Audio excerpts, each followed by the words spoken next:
आज भारतीय विद्यार्थी मोर्चा, युवा मोर्चा, बेरोजगार मोर्चा यांच्या वतीने सोलापूर जिल्हा कार्यालयासमोर धरणे आंदोलन करत आहोत। 20 तारखेला संपूर्ण देशभरामध्ये आम्ही विद्यार्थ्यांच्या ज्या राष्ट्रीय स्तरावरच्या ज्या समस्या आहेत त्या समस्या संदर्भामध्ये सर्व जिल्ह्यामधील कलेक्टर ऑफिसला आम्ही निवेदन दिलं। त्यानंतर आज 20 तारखेला सर्व जिल्ह्यामध्ये आम्ही धरणे आंदोलनाचा कार्यक्रम करत आहोत आणि केला आहे।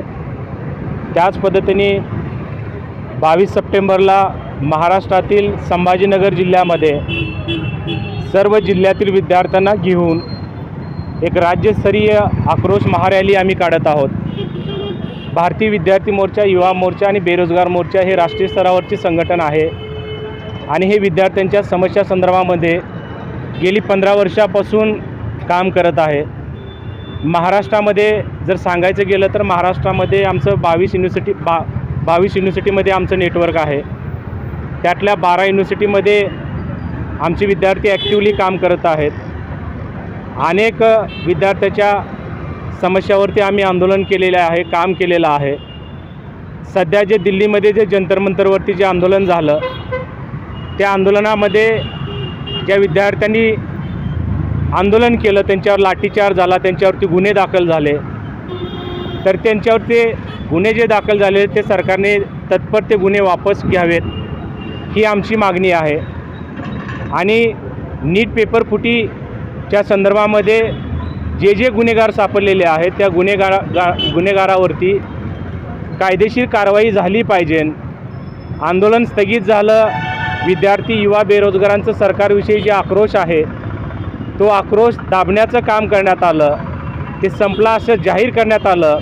पण त्यातले जे गुन्हेगार लोक आहेत, जे विद्यार्थ्यावरती अन्याय केलेले आहेत त्याला मोकाट मात्र या BJP सरकारने सोडलेला आहे।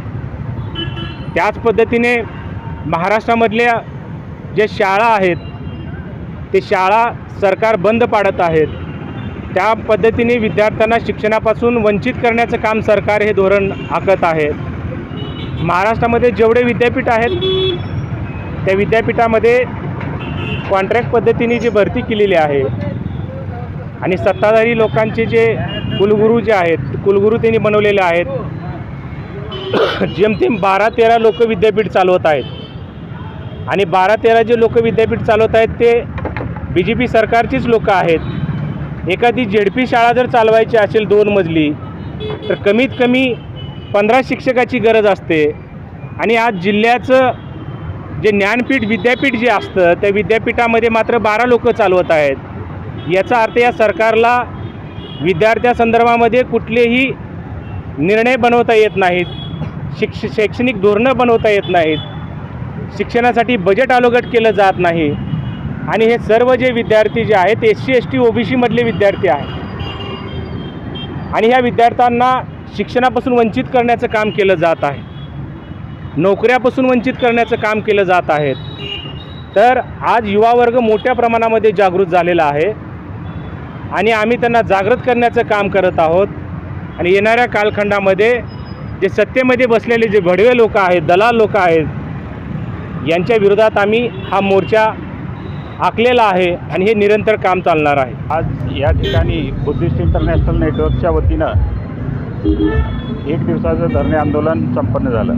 ह्या आंदोलनामधल्या ज्या प्रमुख मागण्या होत्या की बुद्धगया येथील जे बुद्ध विहार आहे ते ब्राह्मणांच्या ताब्यातून मुक्त करून बुद्धिस्ट लोकांच्या ताब्यात देण्यात यावं। 1950 साली घटनेचं राज्य चालू झालं। 26 जानेवारी 1950 पासून आपण घटना मानतो आणि त्याच्या अगोदरचे जे कायदे आहेत ते 26 जानेवारी पूर्वीचे ते ऑटोमॅटिक रद्द झालेले।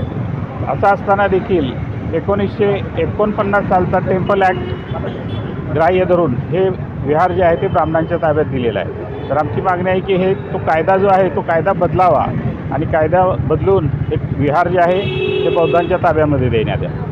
आणि दुसरं आहे नागपूरमध्ये जे दीक्षाभूमी आहे तर त्या दीक्षाभूमीवरती सगळीकडून अतिक्रमण होत आहे, सगळ्या बाजूने अतिक्रमण होत आहे। तर दीक्षाभूमीला तिच्या बाजूला असलेली जागा दीक्षाभूमीला देण्यात यावी आणि तिथं पाली विद्यापीठ तिथं स्थापन केलं जावं अशी आमची मागणी आहे। तसंच या देशामधलं जे पुरातत्व खातं आहे ते बुद्धिस्ट धरोहर ज्या आहेत त्याच्यावरती अतिक्रमण करत आहे आणि ते अतिक्रमण होत असताना देखील डोळे झाकून गप्प बसलेला आहे. तर आता उदाहरण द्यायचं झालं तर बुलढाणा जिल्ह्यामधला भोन येथील जो स्तूप आहे तो त्या स्तूपाच्या बाजूला धरण बांधलं जात आहे आणि जे स्तूपाची जी वास्तू आहे ती पूर्णपणे त्या धरणाच्या पाण्याखाली जाणार आहे.